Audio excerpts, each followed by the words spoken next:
My cheating wife didn't expect the explosive revenge I unleashed after she got pregnant. My name's Samuel, and I'm 30 years old. I never thought I'd be the type of guy telling a story like this. I always believed my life was pretty simple, normal even. I had a good job, a decent house, and for the past 5 years I had been married to Jessica. She was everything I thought I wanted: kind, beautiful, and full of life. We met when I was 25, and it felt like fate. You know how people talk about love at first sight? Well, that's how it felt with her. Jessica and I had one of those whirlwind romances that you see in movies. We met at a friend's party, and within a few months, we were inseparable. Everything seemed perfect. She laughed at my jokes, we shared the same taste in music, and she was always supportive of my goals.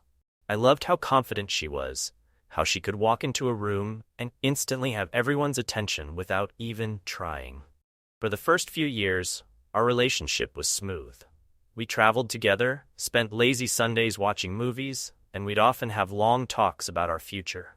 Marriage seemed like the natural next step, so I proposed to her on our second anniversary. When she said yes, I thought I was the luckiest man alive.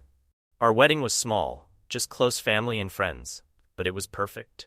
The first 2 years of marriage were just as good as I'd imagined. We were happy, and life was simple. But looking back now, I can see the cracks starting to form, though I didn't notice them at the time.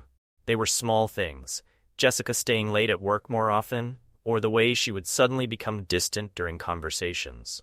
I brushed it off, thinking she was just tired or stressed. After all, she worked long hours at her job, and I knew how demanding it could be. It wasn't until about 6 months ago that I started to feel something wasn't right. It's hard to explain, but Jessica seemed different. She wasn't as affectionate as she used to be, and the little things we used to enjoy together didn't seem to matter to her anymore. We used to spend hours talking about everything, but now our conversations were short, almost forced.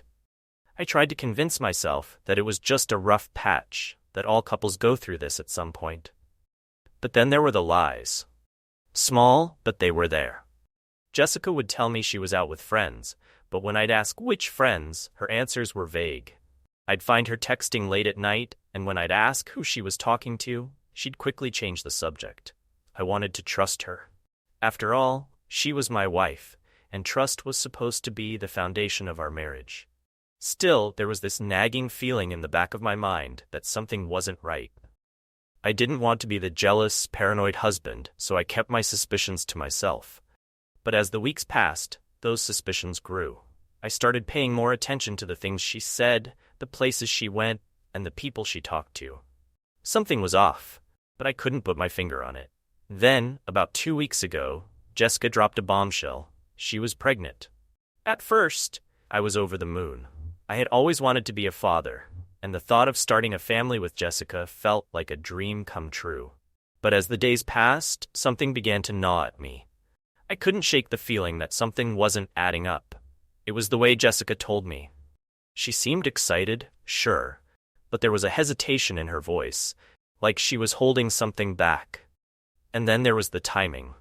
Jessica and I had been intimate, yes, but there had been periods where we barely touched each other. Could the baby really be mine? The doubt began to grow, and soon I couldn't ignore it anymore.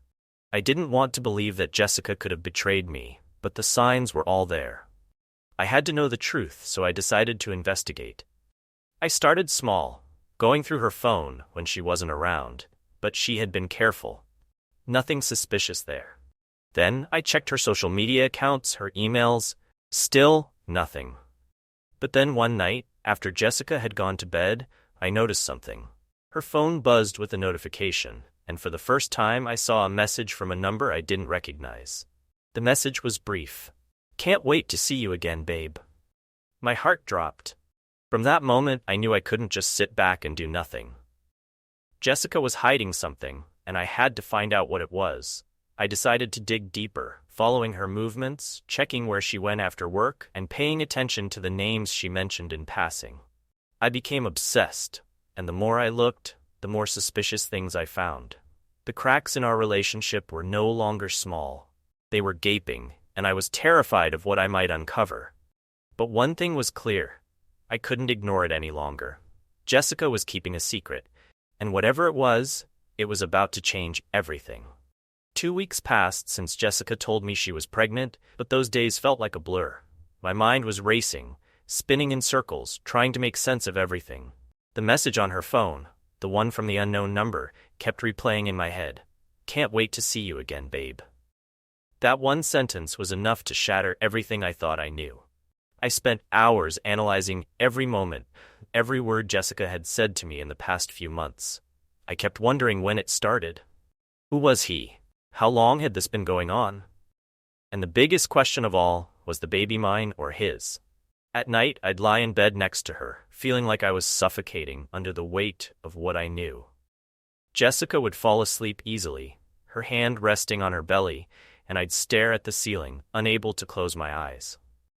My heart was heavy with the kind of pain I never thought I'd feel. I wanted to scream, to demand answers, to tell her that I knew she had betrayed me. But I couldn't. Something inside me told me to wait, to hold back. I wasn't ready for the confrontation. Maybe I was scared of what she'd say. Maybe I didn't want to hear the truth. Because if she admitted it, if she told me the baby wasn't mine, everything would be over. So I stayed silent. Every day, I put on a mask and acted like nothing was wrong. I'd smile when she talked about baby names, about how excited she was to start this new chapter in our lives. It was like I was watching my own life from a distance, disconnected from everything around me. But underneath, I was burning with rage. I had never felt anything like it before. It was a deep, slow anger that simmered quietly, building up with each passing day. Every time I looked at Jessica, I felt it. Every time she touched me, I had to fight the urge to pull away. She was lying to me, and I couldn't understand how she could act so normal. I started avoiding her as much as I could. If she asked me to join her at the doctor's appointments, I made excuses about work. When she wanted to talk about the baby, I would nod and pretend to listen, but my mind was elsewhere. I found myself spending more time alone, thinking about what I should do next. One night, while Jessica was out with her friends, at least that's what she told me, I sat at the kitchen table with a glass of whiskey in front of me. The house was quiet, and I could hear the clock ticking on the wall. That was when it hit me. I had no proof. All I had was that message and my suspicions. What if I was wrong? What if Jessica was faithful, and I was letting my paranoia destroy our marriage? But deep down, I knew something was wrong. My gut had been telling me for weeks, and I couldn't shake the feeling that Jessica was hiding something. I thought about confronting her, demanding answers. But what good would it do? She'd deny it, of course. She'd probably call me crazy for even suggesting it. And what if she flipped the conversation on me, accusing me of not trusting her? I wasn't ready for that fight. Not yet. So I kept my anger bottled up. Every day I pretended like I was fine, like everything was normal. But the truth was, I was falling apart inside. I started avoiding friends too, not wanting to explain why I was so distracted, why I wasn't myself. People would ask how Jessica and the baby were, and I'd smile and tell them everything was great. The lies became second nature. But there was one thing I couldn't avoid. The doubt about the baby. I couldn't get the thought out of my head. What if the child isn't mine? It haunted me every time Jessica mentioned the pregnancy. I knew I had been with her during the time she got pregnant. But so had he. Whoever he was. I found myself staring at her belly when she wasn't looking, wondering if it was growing because of my child or someone else's. The idea of raising another man's baby made my blood boil. But what if the child was mine? Could I really walk away from my own flesh and blood just because Jessica had been unfaithful? The questions kept swirling in my head, and there were no easy answers. I knew I needed proof, something concrete. But I wasn't sure how to get it without tipping Jessica off that I knew. One night, as I was sitting alone in the living room, I heard Jessica's phone buzz from the kitchen counter. She was in the shower, so I picked it up, my hands shaking. I opened the message, but it was just from a friend, nothing suspicious. I felt a mix of relief and frustration. I knew she was careful, but I was hoping for something, anything, that would confirm my suspicions. As the days went on, my silent rage grew. I became obsessed with finding out the truth. But I had to be careful. Jessica couldn't know that I was onto her.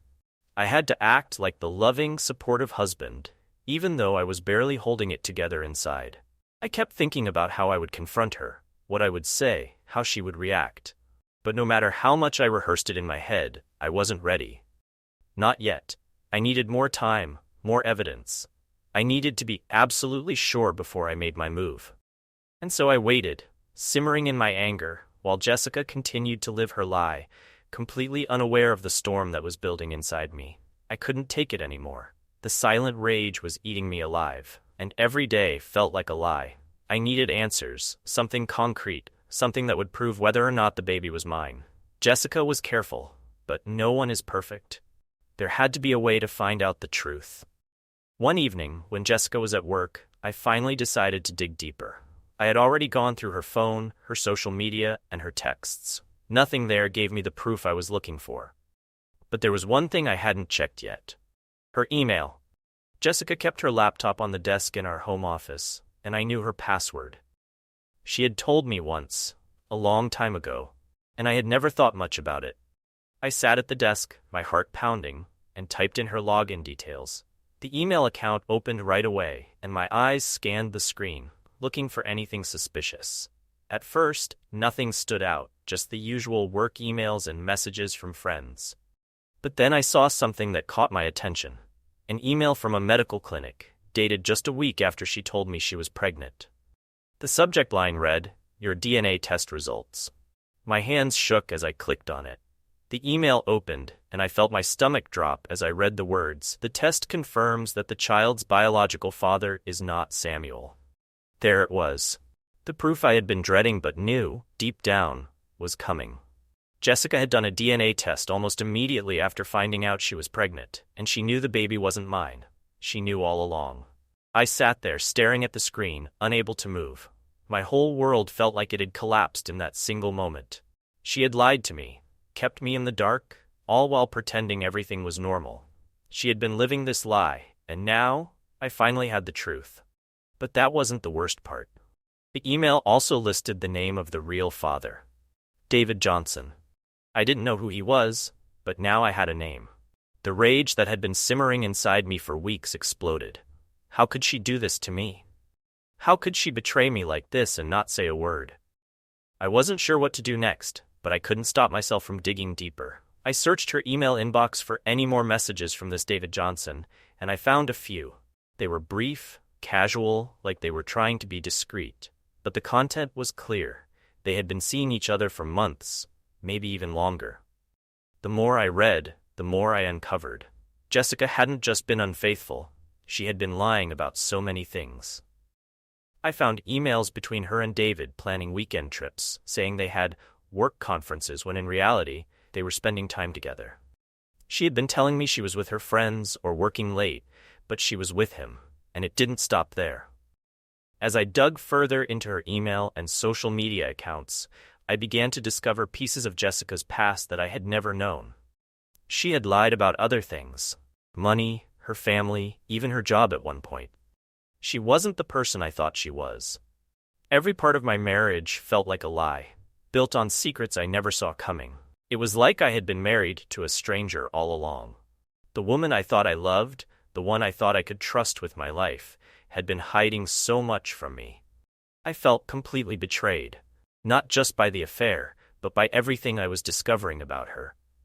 Jessica had built her life around deception, and I was just another fool who had believed her. The anger that had been quietly simmering inside me now turned into something much darker.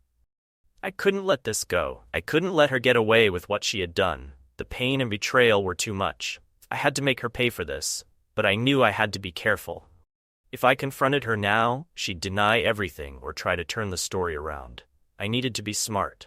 I spent the next few days thinking, planning, and considering my options. I wasn't going to let my emotions take over. No, I wanted this to be cold, calculated. She had taken everything from me, my trust, my love, my future, and now it was my turn to take something from her. I started to plan my revenge. The first step was to play along. Jessica couldn't know that I knew. I would act like everything was fine, just like I had been doing for the past few weeks. But behind the scenes, I'd start preparing for my escape. I couldn't stay in this marriage anymore. I couldn't raise another man's child, or continue living in this house filled with lies. I began making plans to sell our house.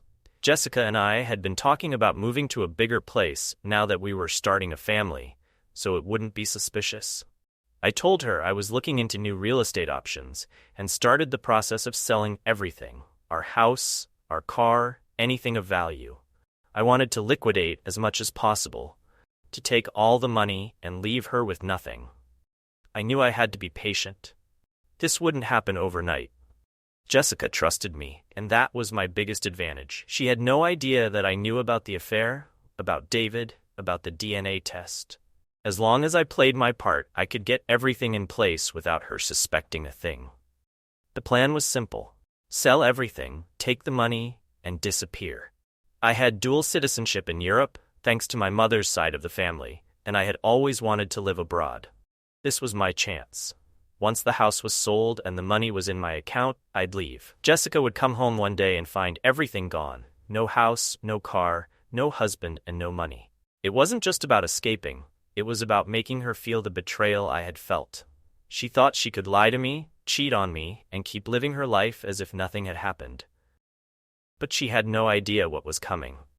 With the painful truth in hand and my plan clear, I had to remain calm and collected. I couldn't let Jessica suspect anything. The best way to execute my revenge was to keep everything normal on the surface while setting my trap. I had to make her believe that everything was fine, that I was still the loving husband she knew, while I worked behind the scenes to dismantle our life together. Jessica was thrilled about the idea of moving to a new house. She kept talking about how exciting it would be to have a fresh start with the baby. It was the perfect cover for my plan.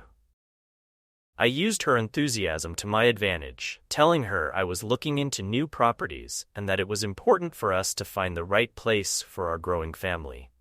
Every morning, I'd pretend to be busy with house viewings and meetings with real estate agents.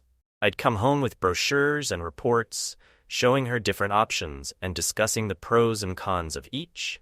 She was always eager to give her opinion, and it helped me stay in character. I made sure to show her only the positive aspects of each property, avoiding any discussions about the downsides or the reasons why we needed to sell our current home. Meanwhile, I started the process of selling our house.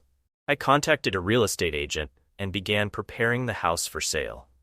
I told Jessica it was to make sure we got the best possible price, and she didn't question it. She was too absorbed in the excitement of finding a new place to worry about the details. I also began selling other valuable items, like our car and some of our furniture.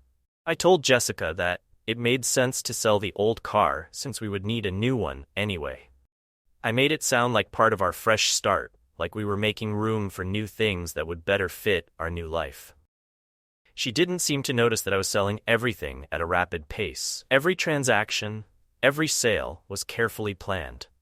I made sure to get the best prices possible, all while keeping the money hidden in a separate account that Jessica knew nothing about. The account was under a fake name and linked to a bank where I had a secure connection. I didn't want any trace of my actions to lead back to me. Jessica was still oblivious to what was happening. I'd come home from meetings, acting tired but content, and she'd smile and talk about her day. We'd have dinner together, and I'd listen to her talk about her hopes and dreams for the future, for the baby. I had to pretend to be interested, to be supportive. The more normal I acted, the less suspicious she would be. I started using excuses to stay out late, telling her I had to finalize some details or meet with contractors. This gave me extra time to handle the sale of our possessions and to manage the money I was stashing away. I made sure to leave enough evidence that I was busy with the move and not doing anything out of the ordinary.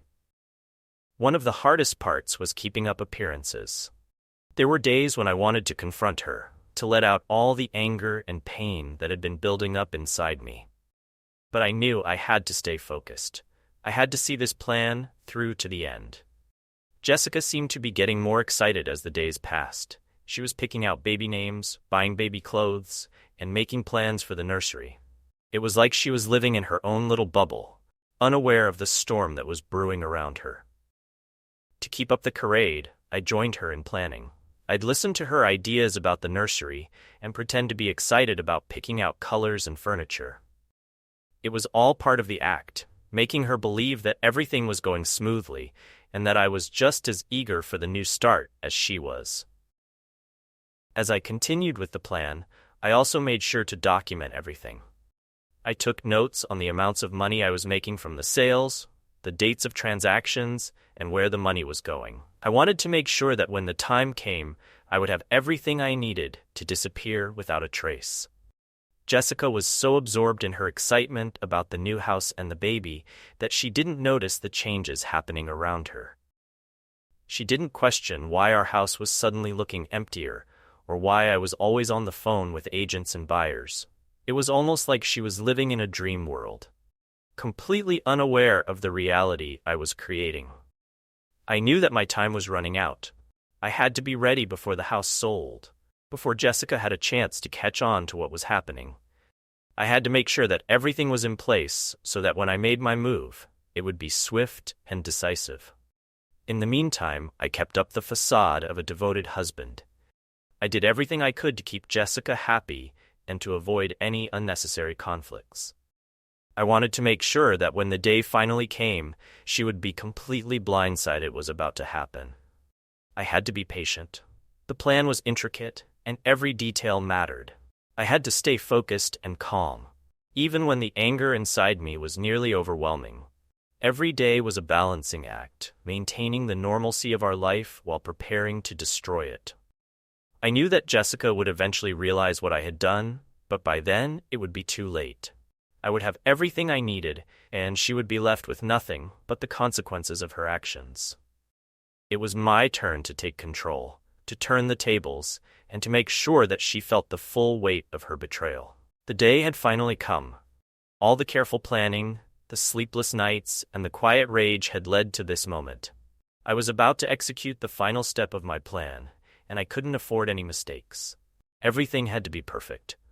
For weeks, I had been preparing every detail. I had sold the house, the car, and nearly everything else of value. I had hidden the money in a separate account, under a name Jessica didn't know. The account was set up in a bank that had high security and was based in a different country. I wanted to ensure that when I left, I wouldn't leave any trace that could lead back to me. Jessica was still completely unaware. I had managed to keep up the pretense of a loving, supportive husband. She was wrapped up in the excitement of the new house and the baby, while I worked behind the scenes, moving money and preparing for my departure. The day before my departure, I made sure to leave everything in order. I cleaned out the house, leaving it bare and empty. I packed a few personal items, ensuring that they would fit neatly into a couple of bags. I made sure not to leave anything behind that could tie me to this place.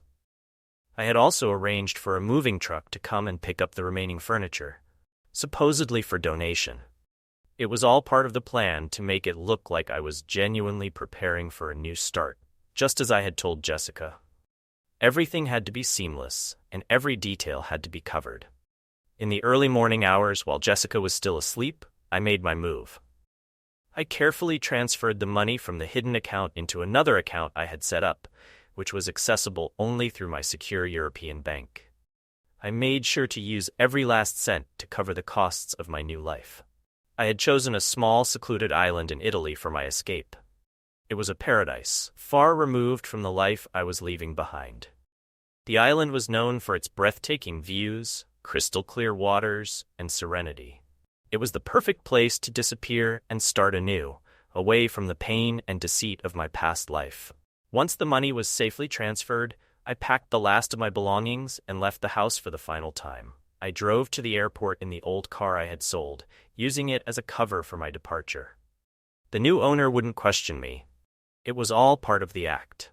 As I boarded the flight to Italy, I felt a mix of relief and exhilaration. The hardest part was over. I had executed the plan flawlessly, and now I was free. The plane took off, and I watched as the city I had left behind grew smaller and smaller below me. When I landed in Italy, everything was different. The air was warm and fragrant with the scent of the sea. The sun was shining, and the landscape was a vivid contrast to the gray, cold city I had left. I took a deep breath and felt a sense of freedom I hadn't felt in months. I made my way to the island, using a private boat I had arranged beforehand. The journey was smooth, and as we approached the island, I could see the beautiful villas and pristine beaches. It was everything I had hoped for, a true paradise. The villa I had rented was stunning. It was a charming, old building with a view of the ocean and a private beach. It was everything I had dreamed of, and more. I unpacked my bags, took a moment to appreciate the beauty around me, and settled into my new life. For the first time in a long time, I felt at peace. The anger and pain that had consumed me for so long were gone. I was free to start anew, without the weight of betrayal hanging over me.